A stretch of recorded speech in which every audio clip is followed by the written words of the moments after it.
Okay, so we have to cover LPG reforms, the liberalization, privatization, globalization. तो उसके पहले थोड़ा सा बैकग्राउंड दे देते हैं, उसके पीछे का रीजन क्या है, व्हाई वी नीडेड. सो दो दो तीन चीजें हुई थी. सबसे पहले तो आपको पता है, इंडिया जो है it's a net energy importer. हम एनर्जी पुअर कंट्री हैं, थे और रहेंगे. ओके, हमारे हमारे जो लैंड्स हैं, it doesn't produce oil. Okay, और जो हमारा कोल है, it is very of majority of average to poor quality का हम कोल करते हैं. राइट राइट, याद है लिग्नाइट, एंथ्रासाइट और बिटुमिनस. सबसे अच्छा कोल कौन सा होता है? Can anybody tell me? सबसे अच्छा coal, which coal is the best coal? तो एंथ्रासाइट कोल इज देयर. और एंथ्रासाइट कोल कहाँ पर मिलता है? जम्मू कश्मीर में मिलता है. And that is also Dras के पास जो मिलता है. And that coal is also very very limited. तो हमारा जो मेजोरिटी कोल है वो बहुत ही ज्यादा हाई एश कंटेंट और हाई लो क्वालिटी कोल है. तो हम हमेशा से एक पुअर एनर्जी पुअर कंट्री थे. ओके, सो ये चीज इस चीज के लिए 1973-79 में एनर्जी क्राइसिस हुआ था. याद है आप लोगों को क्यों हुआ था एनर्जी क्राइसिस? एक हमने डिस्कस किया था, ओपेक जो है वो फॉर्म हुआ था. तो ओपेक ने क्या किया था, बेसिकली ऑयल जो था उसको कट करना स्टार्ट कर दिया था. योम किपुर वॉर हुआ था. Yom Kippur war, you guys might remember. Yom Kippur war में इसराइल जो था, it was victorious against the Arab state. और अरब स्टेट जो है, उन्होंने एज अ पनिशमेंट ऑयल का प्रोडक्शन जो है उसको खत्म कर दिया था. एंड इससे क्या हुआ? क्योंकि what happened due to this, energy crisis हो गई. तो भाई इंडिया जो था उसका कोई ना लेना ना देना था. और राइट, हाँ, बेसिकली वही मुझे क्यों कूटा या मुझे क्यों मारा वाला सिनेरियो हो गया. इंडिया का ना लेना था ना देना था. और एनर्जी क्राइसिस जो है वो हमारे डोर स्टेप तक पहुंच गई, because we were an energy poor country. उस समय क्या था, जब एनर्जी के प्राइसेस जो थे वो स्काई रॉकेट हुए, तो हमारा जो एक्सचेंज था, फॉरेन एक्सचेंज था, वो रैपिडली डाउन जाना स्टार्ट कर दिया. दूसरी चीज क्या हुई in the 1980s, due to the Soviet Afghan war. Due to the Soviet Afghan war, basically what happened कि Soviet Union which was our largest trading partner till the 1980s, तो उसका वो हमसे चीजें खरीदना कम कर दिया उसने. हमारा लार्जेस्ट ट्रेडिंग पार्टनर था, तो उसने हमसे चीजें खरीदना कम कर दिया. वाई? बिकॉज उसके पास ही खुद के पैसे नहीं बचे थे.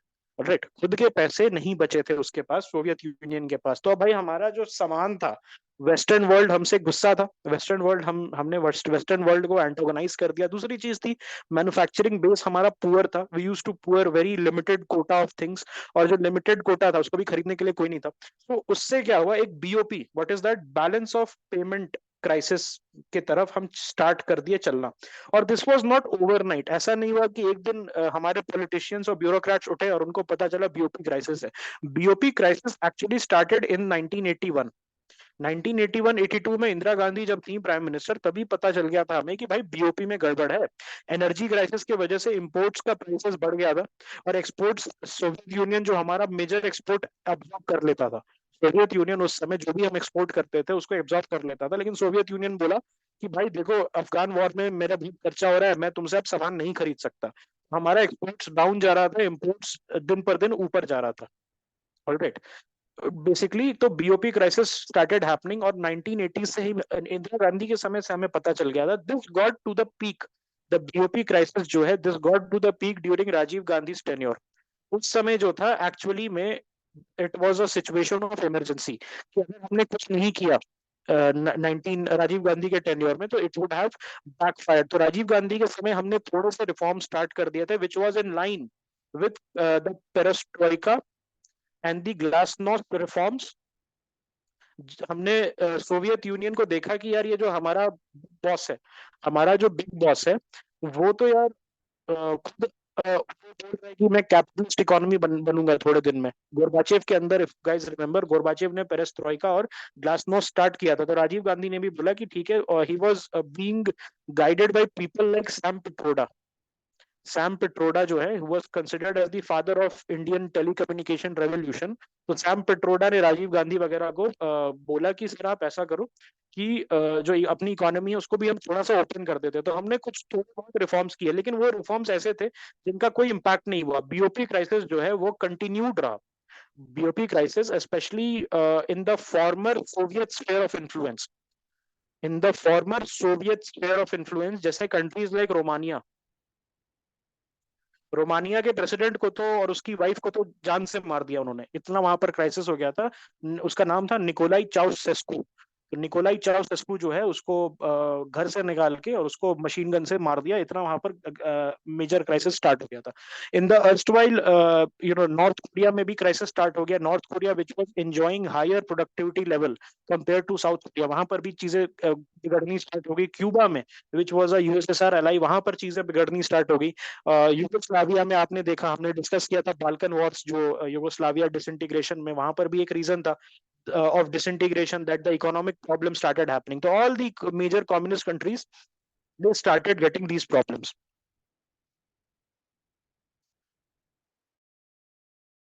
इंडिया ने थोड़े बहुत रिफॉर्म्स किए, but these reforms were not successful. Finally what happened कि हमें पता चल गया कि ओके हमारा जो फॉरेक्स फॉरेन एक्सचेंज है, when the USSR got disintegrated, जो हमारा लास्ट एलाई था, बहुत जो उस समय हमारे एक्सपोर्ट्स थे वहीं जाते थे, और हमारा लास्ट एलाई जो था वो खूब बैंकरप्ट हो गया 1991 में डिसइंटीग्रेशन के साथ। All the new major economies, all the new major Soviet economies, जो जो जितने भी 17 स्टेट्स थे, 15 स्टेट्स से जितने भी डिसइंटीग्रेट, सारे बैंकरप्ट थे।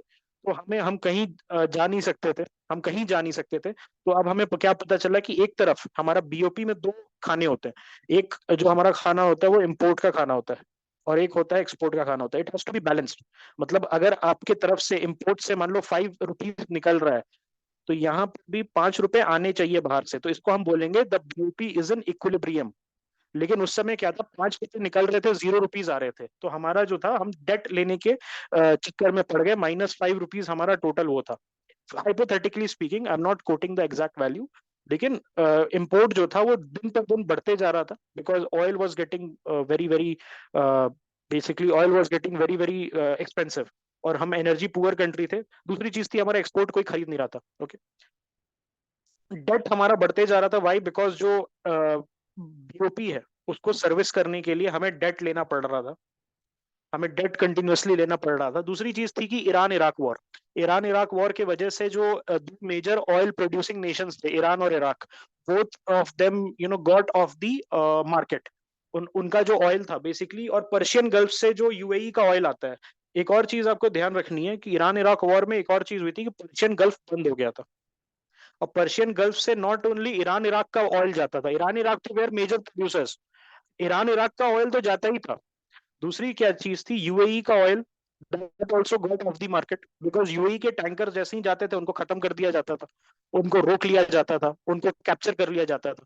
तो literally the entire world, okay, जो प्राइसेस थे, it reached to maximum in the 1980s. Can we say that the Jews helped us to normalize our relationship? We can say that. Okay, we can say कि Jewish lobby जो थी, that was one of the main responsible parties who worked as an interlocutor. Anyways, rising debt था। अब भाई service करने के लिए, export आपके कहीं जा नहीं रहे, इम्पोर्ट आपका बढ़ते जा रहा है, उसको सर्विस करने के लिए you had to take debt, loan लेना पड़ा। उसके वजह से हमारा जो डेट था, दैट स्टार्टेड हैपनिंग, और उसको सर्विस, वो भी उसको भी हम सर्विस नहीं कर पाते। यहाँ पर हम डबल वैमी में फंस गए थे। क्या हुआ, डबल ट्रैप क्या था, बीओपी क्राइसिस हुआ, उसको हमने सर्विस करने के लिए डेट लिया, अब डेट का जो इंटरेस्ट है उसको सर्विस करने के लिए और डेट लेने लगे। तो उससे क्या हुआ, एक डबल ट्रैप जो है, आज जो पाकिस्तान जिसमें फंसा हुआ है उसमें वो इंडिया फंस गया था 1980s में। देन पॉलिटिकल इंस्टेबिलिटी इंडिया में आई। क्या इंस्टेबिलिटी आई भाई, राजीव गांधी जो थे, he was killed by LTT. Rajiv Gandhi उस समय एक मेजर पॉलिटिकल लीडर थे। Okay, he was killed by LTT, और जो गवर्नमेंट ऑफ द डे थी, this was a coalition government. तो कोalition जो थी वो कोलैप्स हो गई under VP Singh, it got collapsed. तो उसके वजह से एक तरीके से पॉलिटिकल क्लाइमेट जो था वो बहुत ही अनस्टेबल था, और पॉलिटिकल क्लाइमेट जब अनस्टेबल होता है तो ऑटोमेटिकली इकोनॉमिक इम्पैक्ट उसका आ जाता है, इकोनॉमिक इम्पैक्ट उसका आ जाता है।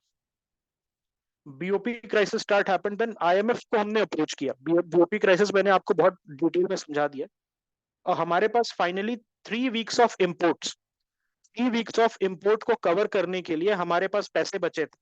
ओके, एंड हमें क्या था, हमें बोला गया कि अगर आपको और लोन चाहिए, अगर आपको और लोन चाहिए तो आपको मॉर्गेज करना पड़ेगा अपना गोल्ड। तो एक्चुअली दिस हैपेंड कि हमने अपना गोल्ड जो था वो बेसिकली स्विट्जरलैंड से उसको उसको क्या, बेसिकली अपना गोल्ड को भेजना था हमें ऑलराइट एक प्लेस पे। तो वो जिस जेट पे था, जिस जेट पे हमने अपना गोल्ड लाद के भेजा था, उस वो जेट खराब हो गया था कुछ समय के लिए, and it was without any security. तो हमारा जो नेशन का गोल्ड था, that was in a plane which was going to get mortgage, और वो कहीं पर किसी टारमैक पे पड़ा हुआ था विदाउट एनी सिक्योरिटी कवरेज। तो एक तरीके से नेशनल ह्यूमिलिएशन हमें देखने को पड़ी। लेकिन एक चीज याद रखना, this is a polity fact, कि उस समय भी फाइनेंशियल इमरजेंसी नहीं लगी थी। तो आज तक इंडिया में फाइनेंशियल इमरजेंसी इवन इन 1991 नहीं लगी है। Okay, so finally finance minister Manmohan Singh, उस समय PV Narasimha Rao got elected, okay, as part of Congress led coalition. Congress party में पीवी नरसिम्हा राव को बोला गया कि आप प्रेसिडेंट बन जाइए, because Rajiv Gandhi was no more. And उनके फाइनेंस मिनिस्टर थे मनमोहन सिंह। तो मनमोहन सिंह को बोला गया कि सर, आईएमएफ जो है, उनसे अगर आपको बेल आउट लेना है, if you want bail out from the IMF, तो उनका आईएमएफ बोल रहा है कि हम बेल आउट देने के लिए तैयार हैं। We are going to give you $3 billion in exchange की आप सर्टेन रिफॉर्म्स करें। हमेशा आईएमएफ जो है, which is a US led body, आपको तभी पैसा देगा जब आप यूएस स्टाइल्ड रिफॉर्म्स करोगे। तो अभी अभी कहां पर, पाकिस्तान में अगर आप देखोगे तो पाकिस्तान को बोल रहा है कि सब्सिडी खत्म करो। इसीलिए पाकिस्तानियों का जो बिजली बिल है, पहले आता था 400 Pakistani rupees, 800 Pakistani rupees, 1600 Pakistani rupee. Same people now they are getting 70,000 Pakistani rupee, 1 lakh Pakistani rupee as their bill. तो ये क्यों हो रहा है? Because IMF is anti subsidy, IMF is anti socialist measures. वो नहीं चाहता है कि अगर आप आपको as a basically trade off, अगर आईएमएफ से पैसा चाहिए, which is funded by the United States only, अगर आईएमएफ से आपको पैसा चाहिए, अगर आपको आईएमएफ से पैसा चाहिए, तो आपको यूएस स्टाइल्ड रिफॉर्म्स करने पड़ेंगे, जहां पर सब्सिडी खत्म करनी है। ऑस्टेरिटी मेजर्स बोलते हैं। आपको क्या करना है? ऑस्टेरिटी मेजर्स जो है, उसको अपने कंट्री में लगाना होगा। इसीलिए आईएमएफ जो है, it is very unpopular among people, क्योंकि आईएमएफ जो है, it asks you to do anti populist measures. वो नहीं चाहता है कि आप सब्सिडी दें। ओके, सो बेसिकली जैसे दिल्ली में मिलता है सब्सिडी वगैरह, अगर आईएमएफ दिल्ली गवर्नमेंट को कोई लोन देगा, तो उस लोन का कंडीशन होता है, it comes with ifs and buts.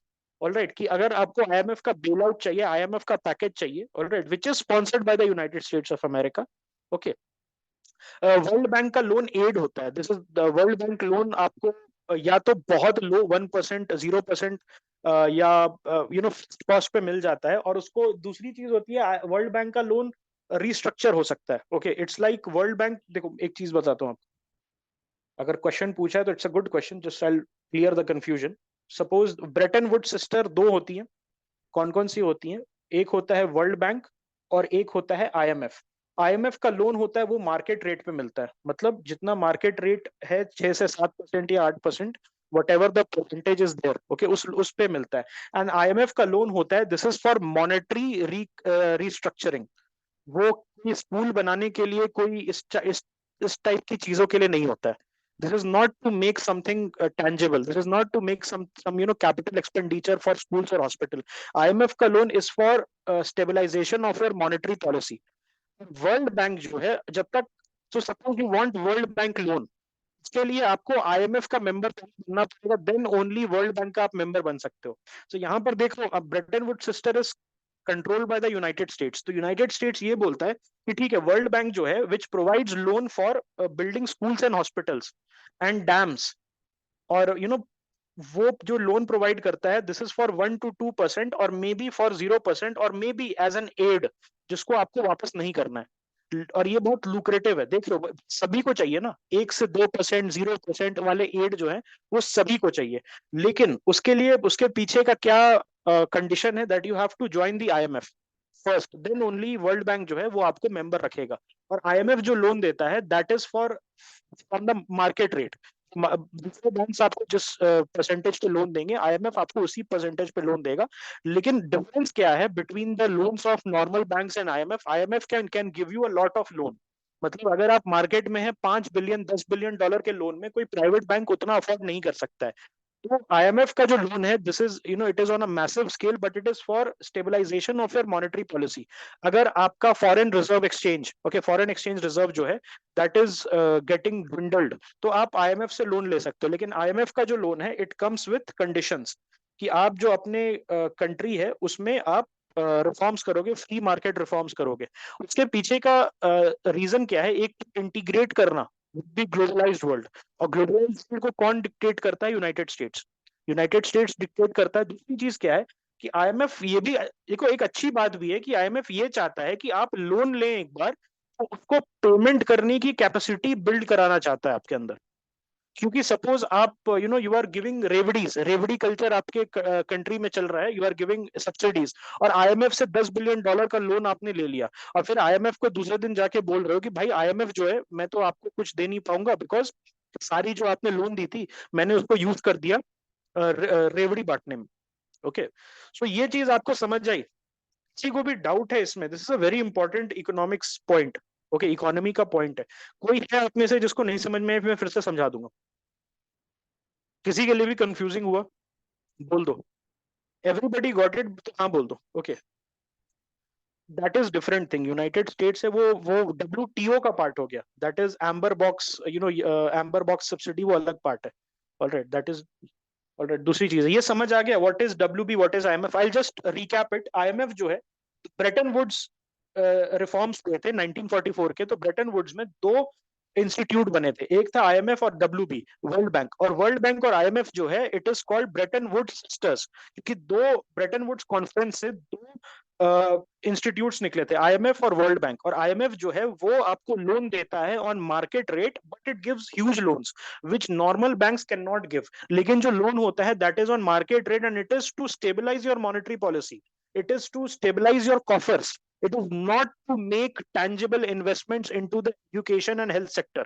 Whereas World Bank जो है, जो लोन देता है, it is at a very nominal rate. It is below the market rate, 1-2%, 3%. जो लोन है वो it is for your health sector, it is for your education sector, it is for the agriculture sector, it is for maybe to build something tangible.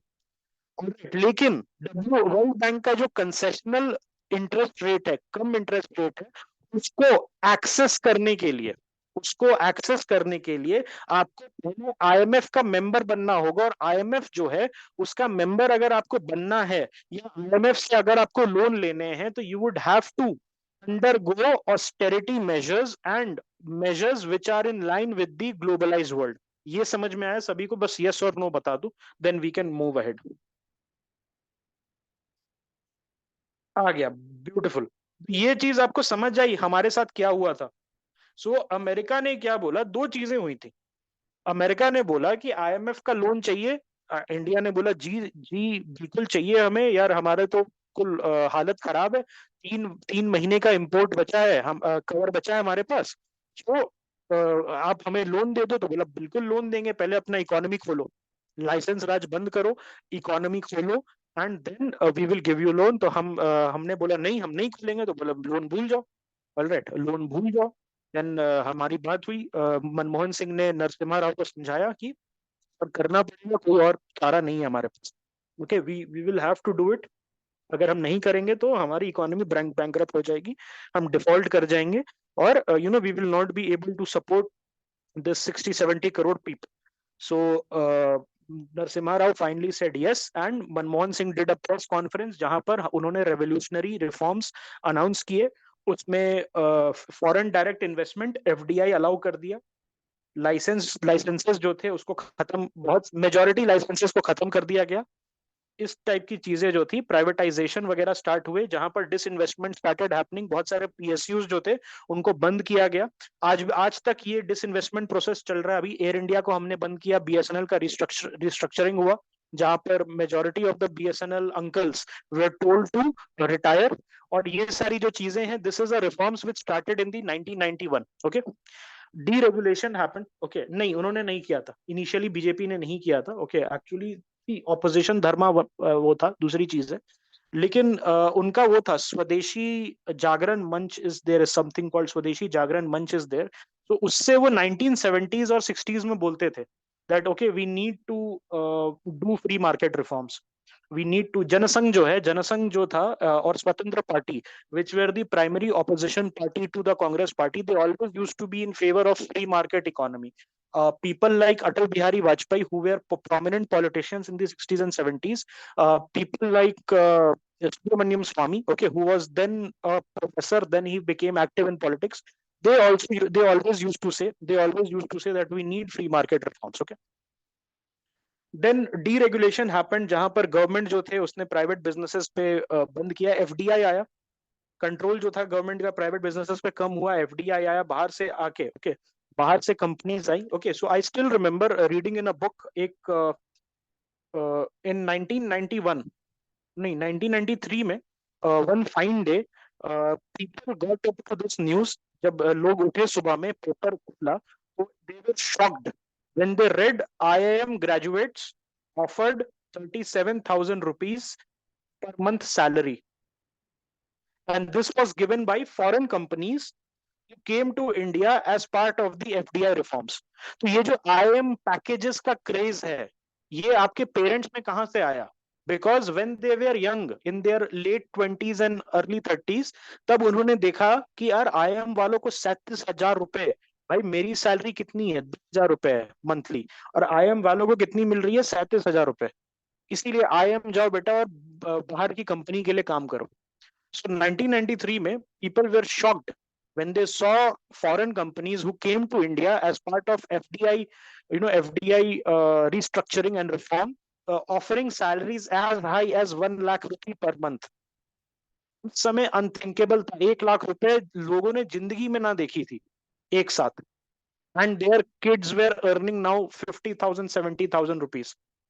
Okay, सबसे ज्यादा पता है कौन pay करता था before the 1991 reforms? Larsen and Toubro used to pay the highest to its graduate engineering trainees, जो GET होता था, they used to employ you as GET, और आपको 3,000 से लेके 4,000 रुपए के बीच तक आपको सैलरी देते थे। But after these companies came, they started paying up to 1 lakh rupees within 2 years. The entire scenario, the entire structuring changed. Okay. Then liberalization also happened on the foreign exchange market. तो अब देखो foreign exchange liberalization, कुछ चीजें होती हैं that you need to understand, कुछ technicalities होती है। तो हमारा जो करेंसी था सबसे पहले, तो करेंसी था उसको हमने पहले अपने कंट्रोल में रखा था, वो मार्केट के कंट्रोल में नहीं था। ऑलराइट, तो वो पार्शियली उसको हमने फ्री कर दिया। एक होता है करंट अकाउंट कन्वर्टेबिलिटी, और एक होता है कैपिटल अकाउंट कन्वर्टेबिलिटी। तो हमारा जो करेंसी है उसको हमने फुल्ली करंट अकाउंट कन्वर्टेबल बनाया। ऑलराइट, एंड कैपिटल, अभी भी हम कैपिटल अकाउंट कन्वर्टेबल, पार्शियली हमने कैपिटल अकाउंट कन्वर्टेबल बनाया। लेकिन करंट अकाउंट कन्वर्टेबिलिटी का मतलब क्या है? अगर आपको बाहर से कुछ पैसा आ रहा है, मान लो $5,000 आ रहा है, तो आप उसको तुरंत एज सून एज पॉसिबल आप उसको रुपी में कन्वर्ट करके यूज कर सकते हो, या रुपी को डॉलर में तुरंत चेंज कर सकते हो, कोई उस पर रिस्ट्रिक्शंस नहीं है। But before the LPG reforms उस पर रिस्ट्रिक्शंस था, कुछ सर्टेन अमाउंट ही आप कन्वर्ट कर सकते थे। कैपिटल अकाउंट कन्वर्टेबिलिटी का मतलब क्या है? Suppose you want to buy villa in London, या आपको कुछ ऐसा चाहिए, न्यूयॉर्क में कुछ आप खरीदना चाह रहे हो, न्यूयॉर्क में कुछ आप खरीदना चाह रहे हो, या कैपिटल इन्वेस्टमेंट करना चाह रहे हो, वहां पर घर खरीदना चाह रहे हो, वहां पर कुछ इन्वेस्टमेंट्स करना चाह रहे हो, के लिए आरबीआई जो है वो रिस्ट्रिक्ट करती है कि आप सर्टेन अमाउंट ऑफ मनी ही कन्वर्ट कर सकते हो। Okay, you can only convert certain amount of money in that period of time. Okay, so ऐसे कहा जाता है कि आरबीआई अब कुछ सालों में फुल्ली हम कैपिटल अकाउंट कन्वर्टेबिलिटी करेंगे। इसके पीछे का रीजन क्या है? What is the reason behind having partial capital account convertibility? ताकि जो हमारे एसेट्स हैं उनका डिस्ट्रेस सेल ना हो पाए, फॉरेन पावर्स हमारे एसेट्स को कैप्चर ना कर पाए। अगर आप फुल्ली कैपिटल अकाउंट कन्वर्टेबिलिटी कर दोगे तो इंडिया के जो एसेट्स हैं उनको पौने दाम पे, आधे दाम पे लोग खरीद सकते हैं। दूसरी चीज है कैपिटल फ्लाइट को रोकना। इंडिया से अगर मान लो चीजें खराब होनी शुरू हो गई इंडिया में फॉर अ ब्रीफ पीरियड, तो हो सकता है कि बहुत सारे इन्वेस्टर्स जो हैं, इंडियन इन्वेस्टर्स, वो बाहर के मार्केट में इन्वेस्ट करना स्टार्ट कर दें, उससे जो वैल्यूएबल रुपी है, ओके, और जो वो बाहर हमारा चला जाएगा। ऑलराइट, तो उससे क्या होगा कि बाहर की कंट्रीज में तो इन्वेस्टमेंट आने रहेगा और इंडिया जो है वो वहां पर इन्वेस्टमेंट हमारा कम हो जाएगा। इसीलिए हमने अपने जो कैपिटल अकाउंट कन्वर्टेबिलिटी है, और कैपिटल अकाउंट कन्वर्टेबिलिटी है, उसको हमने लो रखा है, उसको हमने अभी कंट्रोल रखा है। जो फॉरेन एक्सचेंज था that was also liberalised, trade liberalisation happened. तो import tariff which used to be as high as 200%, मतलब सर्टेन चीजें आप अगर मंगाते थे, सपोज कार्स, आपने वो देखा है स्कैम 1992 समथिंग, उसमें हर्षद मेहता ही ड्राइव्स अ कार, राइट? तो वो कार खरीदने जाता है तो बोला कितने का, तो बोला 45 लाख रुपए का, अभी दुबई से मंगाया मैंने, लेक्सस, यस। सो वो है क्या, ओके, वो 45 लाख रुपए की कॉस्ट नहीं है दोस्त, की कॉस्ट बहुत कम है, लेकिन इंडियन गवर्नमेंट 200% उस पर टैरिफ लगाती थी। तो अगर कोई कार 10 लाख का था, तो okay, it use to cost almost triple the price, alright, almost triple the price of that particular, 30 lakh रुपए में आप खरीदते थे उसको, ओके। तो बहुत सारी चीजों पे, घड़ी अगर आपको चाहिए थी, परफ्यूम चाहिए थी, ये सारी चीजें चाहिए थी, अगर आपको खरीदना था, तो it use to cost a lot of money, 300% आपका इम्पोर्ट टैरिफ जाता था, उसको कम किया गया, उसको रैशनलाइज किया गया, 30-50 इस ब्रैकेट में, 70% ब्रैकेट में लाया गया। There was a short term spike in inflation due to the devaluation of rupee. Rupee का डिवैल्यूएशन होता है, डिवैल्यूएशन का मतलब, I think Sai was asking, तो डिवैल्यूएशन बेसिकली क्या होता है कि आप सपोज, डिवैल्यूएशन करता कौन है, okay, devaluation basically it's done by the government. Government क्यों करती है, देखो, ऐसे समझो इसको, कंसेप्ट ऐसे समझो कि सपोज आपका $1 is equal to 70 rupees, okay, 70 रुपए का है, ओके, और दूसरी कंट्री का $1 equals to may be 100 rupees का है। सो आप दोनों कंट्री, कंट्री ए है और ये कंट्री बी है, this is country A and second वाला कंट्री बी है। कंट्री ए जो है उसमें 70 रुपए का डॉलर है और कंट्री बी में 100 रुपए का डॉलर है। उन्होंने सपोज एक टॉय बनाया, suppose they made a Beyblade, एक बेब्लेड बनाया जिसका कॉस्ट है 50 रुपए, ओके, 50 रुपए का कॉस्ट है, और उसको वो बेच रहे हैं दूसरी कंट्री में, sending it to other country. तो किस कंट्री का सस्ता होगा? दोनों का फिक्स्ड कॉस्ट 50 रुपए है, दोनों का फिक्स्ड कॉस्ट 50 रुपए है, एंड दे आर सेइंग कि मैं बेचूंगा इसको 100 रुपए में, I am going to sell it for 100 rupees. तो अमेरिकन कंज्यूमर जो खरीदा, उसने कंट्री बी का माल खरीदा $1 में, वाई? बिकॉज $1 100 रुपए में, और कंट्री ए का माल कितने में खरीदा? $1.5 में, बिकॉज कंट्री ए का $1 इज इक्वल टू 70 रुपए। ये चीज आपको समझ आई? तो इसीलिए लुक्रेटिव है, country B will get more order, country B is going to get more order, because country B जो है उसका, ऑल्दो दोनों कंट्रीज का फिक्स्ड कॉस्ट सेम है और दोनों सेम प्राइस पे बेच रहे हैं, दैट इज 100 रुपीज, लेकिन कंट्री, अमेरिकन कंज्यूमर जब मार्केट में खरीदने जाएगा, सिंस कंट्री बी का जो करेंसी एक्सचेंज रेट है दैट इज $1 तो वो उसने पे कितना किया? He has paid $1 only and country B is getting 100 rupees. लेकिन कंट्री ए है, उसको 100 रुपीज कमाने के लिए अमेरिकन कंज्यूमर को $1.5 चार्ज करना पड़ेगा। ये चीज आपको समझ आई? दैट इज वाई चाइना जो है वो डिवैल्यूएशन करते रहता है। Yes, Chinese is a manufacturing led economy. China जो है it is a manufacturing led economy, तो इसीलिए वो बार बार डिवैल्यूएशन, जो अपना युआन है उसको बार बार, रेनमिनबी को बार बार वो डिवैल्यू करता रहता है, ताकि जो उसके एक्सपोर्ट्स हैं वो कंपेटिटिव हो पाए। आपको ये चीज समझ आई? Then social opposition was also there, a lot of people said कि अब हम अमेरिकन कंपनी से गुलाम हो जाएंगे, a lot of people they were anxious कि अब हमारा पेंशन छिन जाएगा, सोशल रिफॉर्म्स जो है वो खत्म हो जाएंगे, सोशल जो स्ट्रक्चर है, सोशल नेट है, सोशल सेफ्टी नेट है, वो खत्म हो जाएगा। Alright, it's export manufacturing led economy है, और एक्सपोर्ट लेड मैन्युफैक्चरिंग इकोनॉमी, ये ऐसे ऐसे बोल सकते हो, it is export led manufacturing economy. Long term impact हमारा इकोनॉमिक ग्रोथ, तो within 20 years from 1991 till 2010 we had a century long economic growth. जितना हमने 100 साल में इकोनॉमिक ग्रोथ नहीं देखा था, वो within 20 years we saw, and I have seen it myself, being a son of a government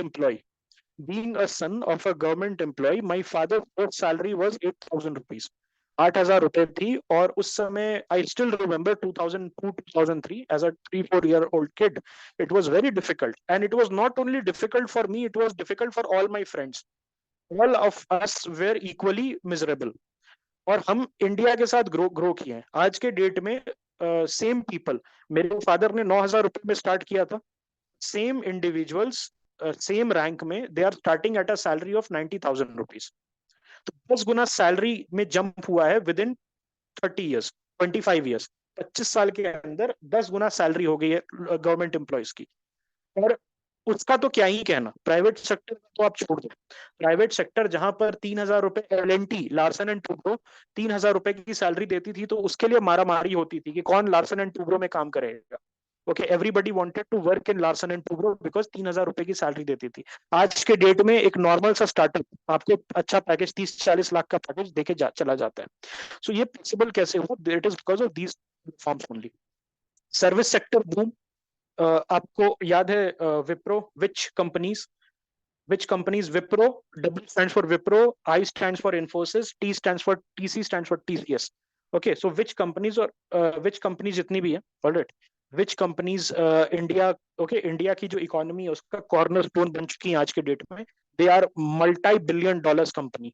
call centres, वो call centre job जो है वो खराब नहीं था, पता? कॉल सेंटर की जो जॉब थी वो बेसिकली आउटसोर्सिंग जिसको कहते हैं। तो अगर किसी कॉल सेंटर एम्प्लॉय को आप हायर कर रहे हो अमेरिका में, ऑलराइट, कॉल सेंटर को आप हायर कर रहे हो एम्प्लॉय को, तो you had to pay him may be $2,000 पर मंथ उस समय। तो इंडिया में $500 दे देते थे पर मंथ, और it use to be a lot of money. So a lot of people, especially if you will see, एक निखिल कामत करके है, जेरोदा का जो फाउंडर है, निखिल कामत जो है, he use to work as a call centre employ. आज के डेट में it's become a derogatory term कि कॉल सेंटर में काम करता है, but in the late 90s and the early 2000, BPO में काम करना, कॉल सेंटर में काम करना, it was an aspirational thing because salary use to be sky high. 30-40 हजार रुपए उस समय बहुत बड़ी सैलरी होती थी।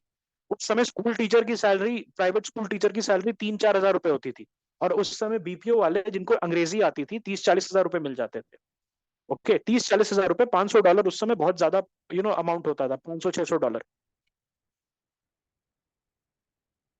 फॉरेन एक्सचेंज रिजर्व्स जो थे हमारे स्वैप होने स्टार्ट हो गए। हमने क्या किया, service service sector led the boom, economic boom, और सर्विस सेक्टर गया और हमारे लिए फॉरेक्स लाते गया। और आज के डेट में, उस समय हमारे पास $2-3 बिलियन था 1991 में, आज के डेट में $700 बिलियन हमारा टच कर रहा है फॉरेन एक्सचेंज रिजर्व। कॉम्पिटिटिवनेस बढ़ गई, इंडियन कंपनीज जो है दे बिकेम वेरी कॉम्पिटिटिव, क्योंकि फॉरेन से कंपटीशन आना स्टार्ट हो गया। Before that we were a very protected economy. Then poverty जो है, it got reduce to absolute poverty जो है, वी ऑलमोस्ट 50 करोड़ लोग को हमने एब्सोल्यूट पोवर्टी से निकाल के एक रिस्पेक्टेबल डिग्निफाइड लाइफ दी है। अभी भी प्रोसेस कंप्लीट नहीं हुआ है, lots of tours are there, but still हम ये कह सकते हैं विद इन 10-15 ईयर्स हम जो पोवर्टी है that will get zero, thanks to absolute poverty will get zero thanks to the LPG reforms. Okay, कुछ चैलेंजेस है। तो इंफ्रास्ट्रक्चर जो है, जिस तरीके का इंफ्रास्ट्रक्चर हमें बना लेना चाहिए था, support the growth which LPG reforms had brought, not the liquefied petroleum gas. Liberalization, privatization, globalization वाला जो ग्रोथ है, उसके infrastructure we are playing catching up. तो आप जो वाव बोलते हैं ना, वाव मतलब मोदी जी और बीजेपी इतना सारा रोड्स क्यों बना रहा है, मजा आ गया। एक्चुअली में this is catching up. All kudos to them, all appreciation to the NDA government to doing what they are doing. लेकिन this is not something that you need to clap. Whatever the government is doing, whatever they are doing, this is merely catching up जो पहले ही हो जाना चाहिए था। Okay, जो 2005-6 में ही complete हो जाना चाहिए था, उसके लिए इंफ्रास्ट्रक्चर हमें आज बनाना पड़ा। ओके, पड़ रहा है। Okay, high GDP growth, we also saw high GDP growth. कभी भी हमने नहीं सोचा था Hindu rate of growth 3%, 2%। Okay, ये Hindus are capable of this thing, we reach up to 8%। Okay, foreign investment जो है वो रिकॉर्ड फॉरेन इन्वेस्टमेंट आ रहा है, billions of dollars of foreign investment is coming into India. आज के डेट में we are pulling in $40-45 billion consistently. Okay, then the global financial crisis happen. तो वहां पर एक अच्छी चीज थी कि इंडियन इकोनॉमी जो है उसने रेजिलियंस दिखाया था। रेजिलियंस के पीछे का रीजन क्या है? रेजिलियंस के पीछे का रीजन क्या है कि हमारा जो फाइनेंशियल एसेट है वो थोड़ा सा रेगुलेटेड है। सेबी सेबी वगैरह जो है उसने काफी रेगुलेट करके रखा था। दूसरी एक और रीजन है, एक हमारा पैरेलल इकोनॉमी भी चलता रहता है। Parallel economy, black money economy कहते हैं इसको। सो जहां पर कंजम्पशन डिमांड कम होता है, वहां ब्लैक मनी ब्यूरोक्रेट्स जो हैं और पॉलिटिशियंस हैं, और जो क्रोकेड माफियाज हैं, they come in and they support the economy. अच्छी चीज नहीं है, it is not a good thing, लेकिन दिस इज अ रियलिटी। हम हमारे यहाँ पर रिसेशन क्यों नहीं आता? बिकॉज डिमांड बहुत ज्यादा कम नहीं होता है। Demand is always there. आप चले जाओ नोएडा में, खराब से खराब फ्लैट, गुड़गांव में खराब से खराब फ्लैट करोड़ रुपए में बिक रहा है भाई। all of them are corrupt mafias, corrupt bureaucrats and corrupt politicians। ये जो पैसा है रियल एस्टेट सेक्टर में जो जा रहा है, उसके वजह से इकोनॉमी सपोर्टेड रहती है ड्यूरिंग डिफिकल्ट टाइम। अच्छी बात अगेन मैं कह रहा हूं नहीं है, लॉन्ग टर्म में अच्छी बात नहीं है, बिकॉज कॉमन इंडियन जो है उसका क्वालिटी ऑफ लाइफ कम रहता है। कॉमन इंडियन जो है उसका क्वालिटी ऑफ लाइफ बेकार रहता है। आप और मैं जो एक क्लीन बैकग्राउंड से आते हैं, we can never think of buying multiple properties. एक प्रॉपर्टी अगर खरीद लिया अपने लाइफ में, that will be an achievement for us. Okay, any questions that you guys might have for LPG reforms? Any questions that you guys might have? Okay, okay, we can